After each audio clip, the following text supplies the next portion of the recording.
प्यारे प्यारे listeners, my supporters जो प्यारे प्यारे कमेंट्स करते हैं उसके लिए बहुत बहुत शुक्रिया। और जिस तरह से आप लोगों ने रिव्यू दिया है, ऐसे रिव्यू देते रहा करो, मुझे मोटिवेशन मिलता है। वादा किया है मैंने कि मैं 3 एपिसोड देने वाली हूँ, तो देखते हैं, कोशिश करते हैं। और आई विल ट्राई कि ये भी थोड़ा सा लॉन्ग हो, लाइक नियर अबाउट 30 मिनट। तो चलिए शुरू करते हैं अपनी प्यारी सी कहानी को। अब तक की कहानी में आप लोगों ने सुन लिया था कि जिया जो प्रियांश के साथ उस फोर्ट से वापस आ रही थी और वो लोग अब होटल की तरफ पहुंचते हैं। दूसरी तरफ विश्वास त्रिपाठी भी अब रात होने तक अपने घर पहुंच चुके थे। लखनऊ के अपने बड़े से मेंशन में वो अंदर जाते हैं, जहां पर उनकी वाइफ बेसब्री से उनका इंतजार कर रही थी। उनकी वाइफ श्वेता जी जो 4 मंथ प्रेग्नेंट औरत थी, लेकिन चाहकर भी विश्वास जी उनका ख्याल नहीं रख सकते थे क्योंकि उनके पास इतने सारे काम होते थे। उनके अपने फैमिली का काम और उसके साथ ही बिजनेस भी उन्हें संभालना होता था। श्वेता जी जो काफ़ी देर से आस लगाकर बैठी थी क्योंकि विश्वास जी ने पहले से उन्हें बता दिया था कि वो लखनऊ वापस आ रहे हैं और वो जानना चाहती थी कि जिया का क्या हुआ। और वो इसीलिए आस लगाकर बैठी थी कि शायद जिया उनके साथ वापस आएगी। वैसे तो दिल से वो भी नहीं चाहती थी कि जिया उनके चाचा को मिले। विश्वास जैसे ही घर के अंदर एंटर होते हैं, सारे लोग उनका इंतजार कर रहे थे। हॉल एरिया में सभी लोग बैठे विश्वास जी को बड़ी बुरी नज़र से देख रहे थे, जैसे वो कितने बड़े निकम्मे इंसान हो और उनसे एक छोटा सा काम ना हो पाया हो। और इस बात की गिल्ट उनकी भी आंखों में साफ नजर आ रही थी। लेकिन श्वेता जी अंदर ही अंदर बहुत खुश थी और उसके साथ नेहा भी। जयशंकर त्रिपाठी और उसके साथ आदित्यनाथ त्रिपाठी जो खड़े होते हुए कहते हैं, हमें आपसे ये उम्मीद नहीं थी। वैसे तो विश्वास जी अपनी आंखों में गिल्ट लिए उन लोगों से माफी मांगते हैं और रूम की तरफ निकल जाते हैं। वो जैसे ही रूम के अंदर एंटर हुए थे, श्वेता जी जो बेड पर बैठते हुए पूछते हैं, ये बच्ची वाकई में आपको नहीं मिली या फिर आप खुद उसे ढूंढना नहीं चाहे। विश्वास जी भी उनके ठीक बगल में आकर बैठते हैं और उनके हाथ पर अपने हाथ को रखते हुए धीरे से कहते हैं, भाई साहब के लिए बुरा तो लग रहा है कि मैं उनके इस छोटे से दिए हुए काम को पहली बार नहीं कर पाया और उन्हें निराश कर दिया। लेकिन जिया के बारे में सोचकर थोड़ी राहत भी मिल रही है, पर डर भी है कि कहीं अपने घर वाले के दुश्मन उसके साथ कुछ गलत ना कर दे। इससे बेहतर होगा कि हम उसे इज्जत से मार दें।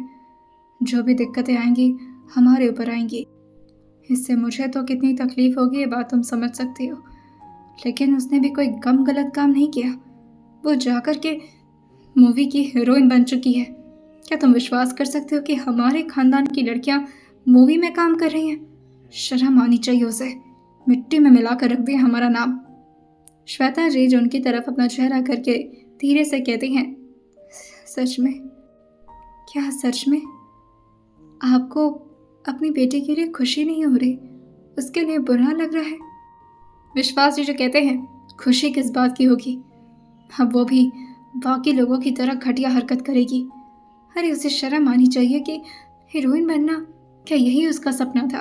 अरे भाग कर जाती, ऐश करती, मैं खुद उसे रहने के लिए कोई अच्छी जगह का बंदोबस्त करा देता। लेकिन जैसे मैंने सुना कि वो एक मूवी को साइन कर लिया है, मुझे तो मन कर रहा है कि मेरे हाथों में अगर वो आ जाते ना तो शायद मैं खुद अपने गुस्से से उसे मार दूं। श्वेता जी जो भगवान का लाख लाख शुक्र देते हुए कहती हैं, अच्छा हुआ वो आपको नहीं मिली।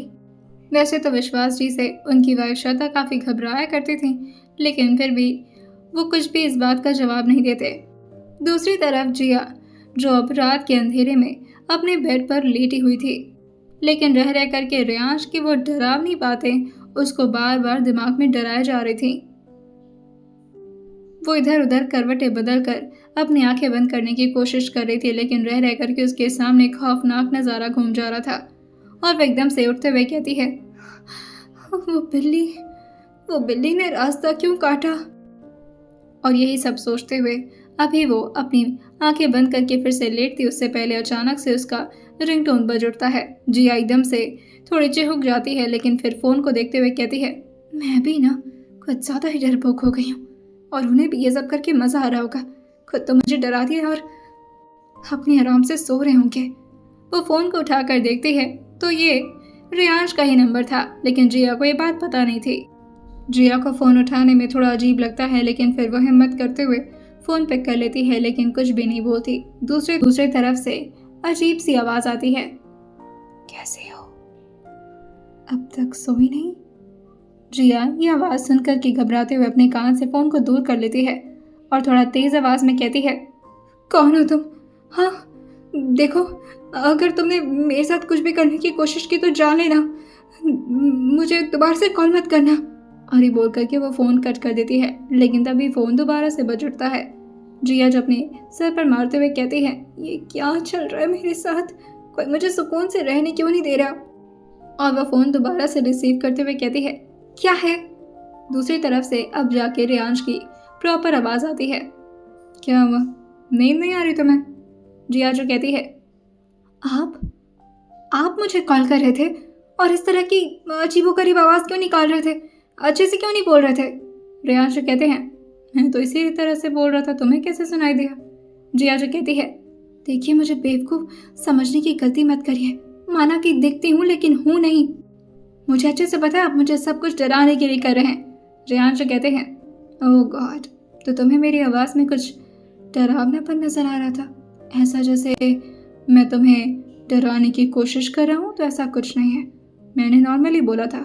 हो सकता है तुम तक ये बात थोड़ी अजीब तरीके से पहुंची होगी क्योंकि तुम्हारे आसपास कोई होगा जो तुम्हें डराने की कोशिश कर रहा होगा। वेल, तुम सो जाओ, परेशान होने की ज़रूरत नहीं है। मैंने उस चुड़ैल से बात कर ली है, वो तुम्हें कुछ नहीं करेगी। जिया जो कहती है, हाँ, आप तो बॉस हैं उसके, काम करती है ना वो आपके अंडर में। रियांश जो कहते हैं, एग्जैक्टली, काम तो मेरे अंडर में करती है लेकिन बातें ऐसे करती है जैसे वो खुद मेरी बॉस हो। जिया जो रियांश की बात सुनते हुए कहती है, आप किसकी बात कर रहे हैं। रियांश उसका जवाब देते हुए कहते हैं, तुम्हें भी ये बात अच्छे से पता है मैं किसके बारे में बात कर रहा हूँ। वेल, सो जाओ, कुछ नहीं होता, और अगर डर लग रहा है तो मैं आ जाऊँ। रियांश की बातें और उसके साथ उनका टोन जिया के कानों में जैसे पड़ता है, उसकी शरीर हल्की हल्की गर्माहट महसूस करने लगती है, जैसे उनकी बातों ने ही जिया को कितना ज़्यादा सुकून दे दिया हो। वो रियांश की बात सुनते हुए पहले तो हल्का सा स्माइल करती है, लेकिन फिर अपने आप को नॉर्मलाइज करते हुए कहती है, कोई ज़रूरत नहीं है और मुझे डर नहीं लग रहा, मैं सोने जा रही हूँ, गुड नाइट। और ये बोल करके वो फ़ोन कट कर देती है। वहीं अगली सुबह जिया को तो जाकर के सुबह के 5 बजे नींद आई थी। रात भर वो डरते डरते बस करवटें बदल रही थी और सुबह धम धम करके किसी के दरवाजे पर पीटने की आवाज़ आती है, जिससे जिया पहले तो अपने कानों पर तकिया रखती है, लेकिन फिर अचानक से वो अपने जगह से उठते हुए कहती है, आ रही हूँ। वो दौड़ते दौड़ते गेट पर पहुंचती है और दरवाज़ा खोलते हुए हाँफते हुए कहती है, हाँ क्या हो गया। बाहर अक्षत खड़ा था और उसके साथ 2 मेंबर और थे जो कि उसको तैयार करने के लिए आए थे। जिया उन तीनों लोग को देखते हुए कहती है, ओह आई एम सो सॉरी, सुबह 8 बजे से जाना था ना। अक्षत जो से कहता है, एग्जैक्टली 8 बजे तैयार होकर तुम्हें निकलना है, सारे लोग तैयार होकर के बस में वेट कर रहे, तुम अभी तक तैयार नहीं हुई हो। जिया जो कहती है, वो मेरी आंख लग गई थी, सो सॉरी। अक्षत जो कहता है, कल भी तुम लेट से आए थे और आज भी तुमने वही काम किया है, तुम अपने काम को लेकर बिल्कुल भी प्रोफेशनल नजर नहीं आ रही हो मुझे। जिया जो अक्षत के टोन को इस तरह से सुनते हुए अपने सर को नीचे करते हुए अपॉलॉजी मांगती है और कहती है, आई एम सो सॉरी, पर मेरी नींद नहीं खुली, आई एम सो सॉरी। अक्षत जो कहता है, तुम्हारी अपॉलॉजी से काम नहीं चलेगा, जल्दी जाओ, तैयार हो, उसके बाद से तुम्हें महल पर भी पहुंचना है और हम लोग भी वेट कर रहे हैं। कि तभी पीछे से रियांश जो अपने कोट को अपने हाथ में लेते हुए अपनी वॉच ठीक करते हुए अक्षत से कहते हैं, तुम जा सकते हो, मैं उसे लेकर आ जाऊंगा। अक्षत को रियांश और जिया की क्लोजनेस समझ में आ रही थी, जिसकी वजह से वो रियांश से कहता है, नहीं प्रोड्यूसर साहब, आपको इतना कष्ट करने की ज़रूरत नहीं है, और वैसे भी वो मेरे फिल्म की हीरोइन है तो उसका ख्याल मैं भी रख सकता हूँ, सिर्फ आपको परेशानी झेलने नहीं दूंगा मैं। रियांश उसकी बात सुनते हुए कहते हैं, तुम हीरो को जाकर देखो, हीरोइन को मैं संभाल लूंगा। अक्षय अपनी आंखों से अपना ग्लास निकालते हुए कहता है, मुझे समझ में नहीं आ रहा कि आखिर आपको मूवी में इतना इंटरेस्ट है या फिर हीरोइन की सेवा करने में। रियांश उसकी बात सुनते हुए कहते हैं, फालतू बहस मत करो मुझसे अक्षत। और फिर वो दोनों स्टाफ को देखते हुए कहते हैं, यू टू ऑल्सो, जाओ। वो दोनों एक बार रियांश का ऑर्डर सुन के तुरंत ही वहाँ से निकल जाते हैं, लेकिन अक्षत अभी भी वहीं पर खड़ा था। रियांश उससे कहते हैं, तुम्हें स्पेशल इन्विटेशन नहीं मिलेगा, मैंने कहा ना, तुम जाओ, मैं उसे लेकर आ जाऊँगा। अक्षय जो अपनी उंगली दिखाते हुए रियांश से कहता है, भाई तो दोस्त है मेरा, इसीलिए मैं तेरे से कुछ ज़्यादा बोलता नहीं हूँ, लेकिन उससे दूर रहो। She is mine. जैसे रेयांश ने यह सुना था, वो अपनी मुट्ठी को कस के बंद करते हैं और इतना जोर से अपने दांत पीसते हैं कि उनके एक्सप्रेशंस अक्षत को भी ठीक तरीके से समझ में आ जाता है और इसी वजह से वो आगे कुछ नहीं कहता और तुरंत ही वहां से दफा होना ही बेहतर समझता है। जिया जल्दी जल्दी तैयार होकर रूम से बाहर निकलती है। अभी उसके बाल हल्के फुल्के गीले थे। वो बाल को इधर उधर झटकते हुए अपने फ़ोन को लेते हुए कहती है, चलिए सर, मैं तैयार। कि तभी वो देखती है कि यहाँ पर अक्षत नहीं बल्कि रेयांश उसका इंतजार कर रहे थे। जिया उनको देखते हुए मुंह बनाते हुए कहती है, आप तो खर्राटेदार नींद लिए होंगे। रेयांश कहते हैं, हाउ स्टूपिड, मैं खर्राटे नहीं मारता। जिया जो मुंह बनाते हुए आगे बढ़ते हुए कहती है, जो खर्राटे मारते उन्हें पता नहीं होता। रेयांश कहते हैं, अगर इतना ही पता करना तो मेरे साथ एक बार सोकर देख लो। मैं काफ़ी तेज़ी में आगे बढ़ रही थी, लेकिन ये सुनते ही उसके कदम एकदम से अपनी जगह पर रुकते हैं और वो झटके से पीछे मुड़ती है, जिससे जिया के बालों का पानी रेयांश के मुंह पर पड़ता है और बालों का पानी पड़ते ही रेयांश उसकी बाहों को जोर से पकड़ते हैं और अपनी तरफ खींचते हुए कहते हैं, व्हाट द हेक, तुम्हारा दिमाग ठीक है, अपनी जगह पर तो है ना। जिया जो कहती है, इतना क्या ओवर रिएक्ट कर रहे हैं, इट्स ओके। रेयांश कहते हैं, एक तो गलती करती हो, ऊपर से सॉरी भी नहीं बोलती और ऊपर से खुद को ही माफ़ कर लेती हो। जिया जो कहती है, सॉरी, मिलाप ने जो बोला ना वो बिल्कुल भी ठीक नहीं था। मुझे इस तरह की फालतू मजाक बिल्कुल पसंद नहीं है। रेयांश उसकी बात छोड़ते हैं और काफ़ी झटके में, जिससे वो 2 कदम पीछे हो जाती है और रेयांश भी फुल स्पीड में आगे बढ़ते हुए कहते हैं, वेल वो मजाक नहीं था। वो लोग ऐसे ही लड़ते झगड़ते अब महल पहुंच चुके थे। जिया जो गाड़ी में पूरी तरह से शांत थी, लेकिन मन ही मन में उन दोनों के बीच काफ़ी झगड़े चल रहे थे, कभी रियर व्यू मिरर से तो कभी एक दूसरे को देख करके। महल में आज काफ़ी हद तक सबका बिजी स्केड्यूल ही जाता है, क्योंकि आज यहाँ पर लास्ट शॉट होने वाला था। इसके बाद वो लोग जयपुर जाने वाले थे नेक्स्ट शॉट के लिए, और जैसे तैसे करके ये दिन भी गुजरता है। अगला दिन वो लोग जयपुर पहुँचते हैं और आज फाइनली हीरो की एंट्री थी।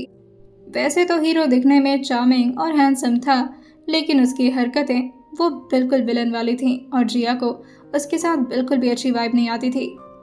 ये बात उसने कुणाल को पहले भी बता रखी थी, लेकिन कल चाहती थी कि वो अपनी डेब्यूट मूवी में ही कोई सीन क्रिएट करे, जिसकी वजह से वो सिर्फ हीरो की हरकतों को अवॉइड कर रही थी। सीन कुछ यूँ था कि जिया यानी कि उसके कैरेक्टर मीरा की शादी उसके घर वाले ज़बरदस्ती जयपुर के राजा के बेटे से कराते हैं और उन लोगों में अब थोड़ी सी इंटीमेसी का सीन बनता है। बाकी के सीन्स को ऑलरेडी शॉट कर लिया गया था, लेकिन अब था रात का वक्त और रात के वक्त में ही ये सीन को रिकॉर्ड करना था। जिया जो लहंगा पहने हुए थोड़ा घबराहट के साथ वहां पर अपनी जगह पर खड़ी थी, जहां पर उसे डायरेक्टर ने बोला था, और उसके ठीक सामने रुद्र खड़ा था। उसकी हाइट नियर अबाउट 6'2" या 6'3" होगी। वैसे हाइट से तो काफ़ी अच्छा था, लेकिन उसकी पर्सनालिटी जो थोड़ी पतली थी एज कम्पेयर टू उसकी हाइट। वो इस वक्त शर्टलेस था, जिसकी वजह से जिया को और ज़्यादा उसके साथ अनकंफर्टेबल फील होता है, लेकिन वो ये बात किसी से कह नहीं पाती। अब तक रेयांश अपने कुछ इम्पॉर्टेंट डील यानी कि अपने दुबई के डील को लेकर के मीटिंग में व्यस्त थे और वो कॉन्फ्रेंस मीटिंग ख़त्म करते हुए वहाँ पर आ जाते हैं जहाँ पर ये सीन रिकॉर्ड किया जा रहा था। डायरेक्टर ने एक्शन भी बोल दिया था और अब बारी थी जिया और रुद्र की एक्टिंग की। जिया का दिल थक थक कर रहा था। ऐसा लग रहा था जैसे वो जो भी करने जा रही है वो ठीक नहीं है और उसे ये सब कुछ बिल्कुल भी सही नहीं लग रहा था, लेकिन फिर वो अपने मन को समझाते हुए कहती है, ये सिर्फ एक्टिंग है, प्रोफेशन में इतना करना पड़ता है, come on Jiya, you can do it. Jiya को एक्टिंग करना पसंद था, मगर इस तरह के सीन्स रिकॉर्ड करना उसे काफ़ी ज़्यादा अनकंफर्टेबल फील कराता था, लेकिन उसे प्रोफेशनलिज्म समझते हुए ये करना पड़ रहा था। रुद्र जो पीछे से उसके कमर को, जो कि अभी पूरी तरह से बेयर्ड थी, उसे प्यार से पकड़ता है और धीरे धीरे उसके डायरेक्ट कमर को अपने हाथों से टच करने लगता है। वैसे तो जिया को अच्छा महसूस कराना था और ऐसा एक्सप्रेशन देना था कि उसके टच से उसे वाकई में ही काफ़ी सुकून मिल रहा है, लेकिन वो ऐसा एक्सप्रेशन दे नहीं पाती क्योंकि उसे बहुत वियर्ड फील हो रहा था। अब रेयांश की भी एंट्री वहाँ पर हो जाती है और वो जिया के एक्सप्रेशन और रुद्र के हाथ को देखकर अपनी भौहें सिकोड़ते हुए कहते हैं, कट द सीन। सब कुछ परफेक्ट चल रहा था क्योंकि जिया के एक्सप्रेशन पर अभी कैमरा फोकस्ड नहीं था। अक्षय जो पीछे खड़े रेयांश को देखते हुए कहता है, क्या यार, सब कुछ तो ठीक, लेकिन ये बोलते बोलते रियांश की नज़र जैसे ही अक्षत को घूरती है वो एकदम से चुप होते हुए कहता है, सॉरी बॉस। अक्षत सबके सामने उन्हें बॉस ही बुलाता था क्योंकि रियांश को अपने काम में कोई भी रिश्तेदारी निभाना पसंद नहीं था। अक्षत धीरे से खड़ा होता है और रियांश से कहता है, ये सीन सही तो चल रहा था, आपने कट क्यों बोला? रियांश कहते हैं, क्योंकि यह फालतू सीन्स मुझे अपनी मूवी में नहीं चाहिए। राइटर भी वहीं पर मौजूद था और वो भी सीन्स को प्रॉपरली डिस्क्रिप्ट कर रहा था। सब कुछ स्क्रिप्ट के हिसाब से चल रहा था, मगर फिर भी रियांश को न जाने क्या बात बहुत ज़्यादा खटकती है। वो जिया को तुरंत अपने पास बुलाते हुए कहते हैं, are you okay with the scene? सारे लोग रियांश को समझाने की कोशिश कर रहे थे कि ये इस मूवी का सबसे इम्पोर्टेंट सीन है और इसे करना बहुत ज़रूरी भी है। रियांश कहते हैं, मैंने तुम लोगों से कुछ पूछा नहीं ना? और फिर वो जिया की तरफ देखते हैं और उसे उसी रूम के कॉर्नर साइड में ले जाते हुए पूछते हैं, तुम कंफर्टेबल हो? जिया जो धीरे से कहती है, अगर सीन के हिसाब से चीज़ें हो तो कंफर्टेबल हूँ, कोई दिक्कत नहीं है मुझे। रियांश कहते हैं, मैं तुमसे जितना पूछा उतना जवाब दो, तुम उसके टच से कंफर्टेबल हो? जिया जो कहती है, नहीं, वो काफ़ी वियर्ड तरीके से मुझे देखकर टच कर रहा है, बिल्कुल अच्छा नहीं लग रहा।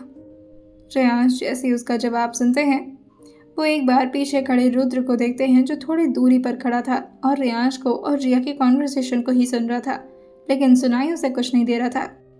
वो अक्षत के पास जाते हुए कहता है, मैं कोई छपरी हीरो नहीं हूँ जो आप लोग के हिसाब से काम करूँगा।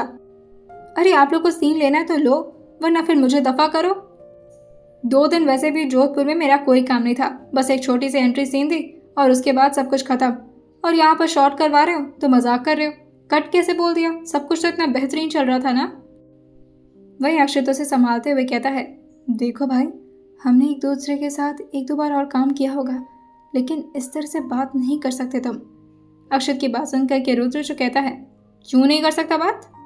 अरे मैं प्रोफेशनल हीरो हूँ, स्टार हूँ मैं, मेरे फैन फॉलोइंग्स हैं और वो भी लाखों में, ठीक है? मेरी बदौलत ये मूवी चलने वाली है, वरना इस लड़की में क्या औकात है? एक नई नवेली आउटसाइडर आकर के फिल्म बनाएगी और उसकी मूवी चल जाएगी। तो फिर आप लोग अपना पैसा बर्बाद करें अगर आप लोग के दिमाग में ये सब। उसने इतना बोला ही था कि तभी उसके पीछे उसे किसी का हाथ महसूस होता है। वो हाथ को पीछे झटकते हुए कहता है, मुझे ये मूवी नहीं करनी है जिसमें लड़की का कोई एक बोल्ड सीन ना हो। वो मूवी कैसे चलेगी?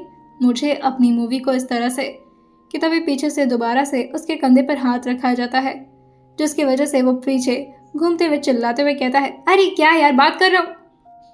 सामने रियांश अग्निहोत्री खड़े थे, जिसके बारे में वो सिर्फ इतना ही जानता था कि वो एक प्रोड्यूसर हैं और कुछ नहीं, और वो अपने स्ट्रिक्ट ऑरा को मेंटेन करने की कोशिश करते हुए आगे कहता है, देखिए सर, मैं आपकी इज्जत करता हूँ क्योंकि आपकी प्रोडक्शन हाउस काफ़ी अच्छी और काफ़ी ब्लॉकबस्टर मूवी बनाती है, लेकिन ये मूवी नहीं चलेगी इसमें अगर कोई भी डार्क सीन नहीं हुआ तो, और आप इस सीन को कट नहीं करा सकते। रियांश अपना गर्दन हल्का सा टिल्ट करते हैं और पीछे खड़े अक्षत को देखते हुए कहते हैं, इसको दफा करो, ये हमारी मूवी में काम नहीं कर रहा है। और ये बोल करके रियांश वहाँ से जाने लगते हैं। सब लोग का मुंह एकदम से खुला का खुला रह गया था कि अचानक से मूवी के बीच में भला हीरो को कौन निकालता है। और उसने पूरी मूवी के लगभग 28 से 30 करोड़ रुपए चार्ज किए थे। अक्षय जो कहता है, पर ऐसे कैसे? रियांश जो कहते हैं, जितने भी सीन्स हीरो के साथ होने वाले हैं उसको शेडो इफेक्ट दे करके रिकॉर्ड करोगे। चेहरा नहीं दिखना चाहिए कि किस हीरो के साथ रिकॉर्ड हो रहा है। एंट्री सीन में इसका चेहरा ले लिया गया ना, दैट्स इट, अब दफा करो इसे। अक्षय जो कहता है, पर आगे भी 2-3 क्लिप्स का सीन है इसका। रियांश जो कहते हैं, कोई बात नहीं, उसे शेडो इफेक्ट में ले लेंगे और कोई और कर लेगा। वहीं अक्षय जो कहता है, पर इसकी हाइट का बंदा और इसके जैसा दिखने वाला। रियांश उसको देखते हुए कहते हैं, इतनी बुरी पर्सनालिटी तो नहीं है जो ये सीन करने वाला है, लेकिन बेहतरीन लगेगा जो भी इसके साथ सीन करेगा। और ये बोल करके वो जिया की तरफ देखते हैं और फिर उसकी तरफ देखते हुए सबसे कहते हैं, और वैसे भी हीरोइन जिसके साथ कंफर्टेबल होगी उसी के साथ काम करेगी, उसे कोई भी फोर्स नहीं कर सकता। और ये बोल करके वो रूम से बाहर निकल जाते हैं। वहीं अक्षय जो रियांश को जाते हुए देखकर कहता है, ये क्या मजाक करके गए, ये कुछ भी समझते हैं क्या खुद को? ऐसे कैसे मुझे निकाल दिया? काम के बीच में कॉन्ट्रैक्ट साइन हुआ हमारा। वही अक्षय जो कहता है, भाई प्लीज चुप हो जा, कंट्रोल योरसेल्फ। रुद्र जो कहता है, अरे कैसे कंट्रोल, मैं कोई तुच्चा लड़का नहीं हूँ, अरे हीरो हूँ मैं। वही रियाज जो उसकी बातें जो सुन रहे थे और वो कुणाल को कुछ इशारा कर देते हैं। अक्षय जो कहता है, प्रमोशन तक जिंदा रहना चाहता है तो चुप हो जा।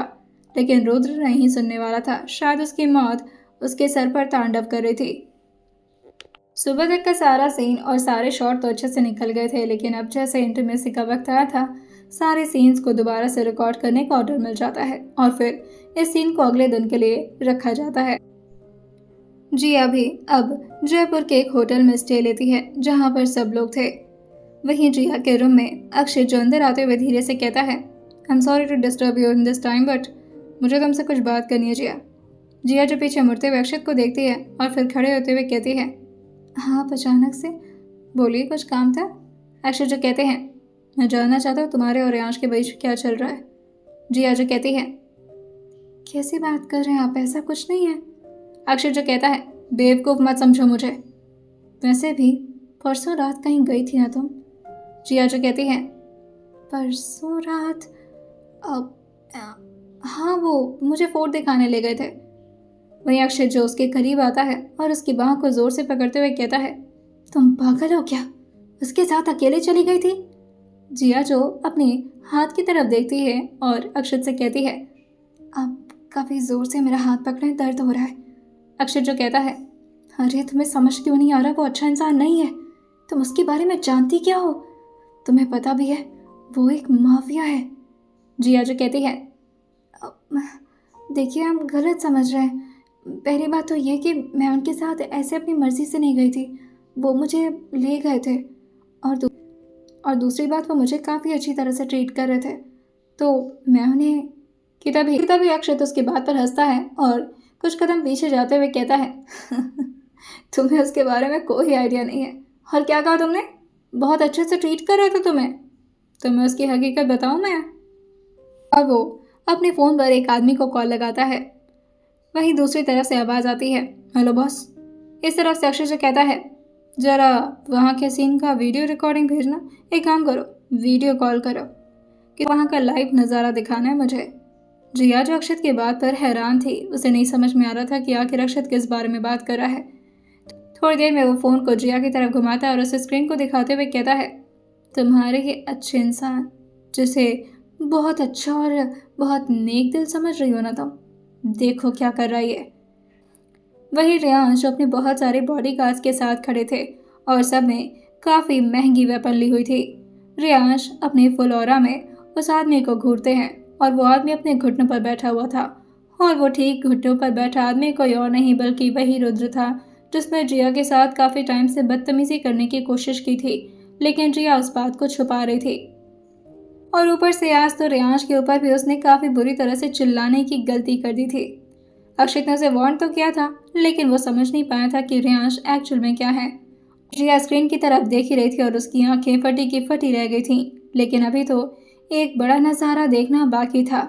और रियांश अपनी बंदूक को अपने हाथ में लेते हैं और गन लोड करते हुए 3 बार उसके माथे पर शूट कर देते हैं, जिससे जिया जो एकदम से घबरा करके अपनी जगह पर ही बैठ जाती है और वो अपनी गहरी गहरी सांस भरते हुए कहती है,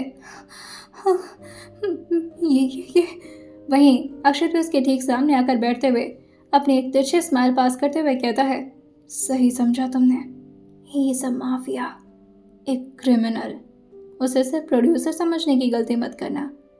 जिया जो अक्षय की बात सुनते हुए अपने दिल पर हाथ रखते हुए कहती है, अच्छा उस दिन मुझे इन्होंने मारा नहीं, अगर ये किताब अक्षय जो कहता है, अगर इसका दिमाग घुमा तो ये तुम्हें मार देगा, इसीलिए कह रहा हूँ दूर रहना इससे। चिता रहा हूँ तुम्हें क्योंकि मैं तुम्हें पसंद करता हूँ और तुम्हारे बारे में ख्याल करता हूँ जिया।